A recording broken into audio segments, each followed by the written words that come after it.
पहा, रीना व मीना यांच्या आजच्या वयाचे गुणोत्तर 2:3 आहे. पहा, आजच्या वयाचं गुणोत्तर 2:3 दिलंय 8 वर्षानंतर.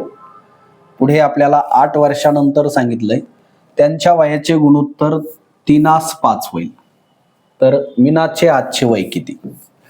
या ठिकाणी आपण एक लक्षात ठेवायचं, याला सुद्धा आपण एस कट फॉर्म्युल्यामध्ये घेणार आहोत. तर काय सांगतो एस कट फॉर्म्युला?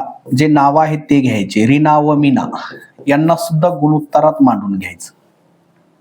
जे रीनाचं गुणोत्तर दिलंय ते रीनाच्या गुणोत्तराच्या नावाच्या खाली रीनाचं गुणोत्तर घ्यावं, मीनाच्या ठिकाणी मीनाचं घ्यावं. किती वर्षानंतर आहे?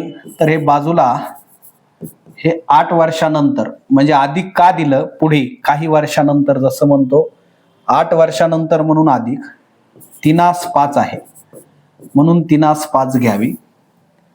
5 दोन्ही 10, तिरकस गुणाकार करावा, 3 त्रिक 9 करावे. म्हणजे प्रश्नाच्या जे आपण कॉमन संख्या काढणार आहे त्याच्या छेदातली संख्या मिळू लागली.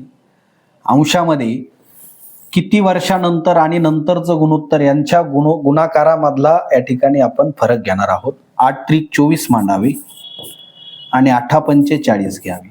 पहा, ह्या ज्या संख्या आपल्याला इथे मिळाल्यात, तर याच्यामध्ये 24 वजा 40 भागिले 10 वजा 9.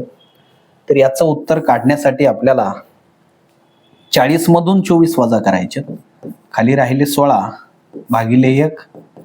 कॉमन संख्या 16 मिळाली. या 16ला आपल्याला आजच्या गुणोत्तराने त्यांच्या गुणायचंय. मग मीनाचं आजचं गुणोत्तर आहे 3, म्हणून आपल्याला मीनाचंच वय विचारलंय. 16ला 3 जर गुणिले केलं, 16 त्रिक 48, म्हणून मीनाचे आजचे वय 48 वर्षे हे प्रश्नाचं उत्तर आहे. ओके.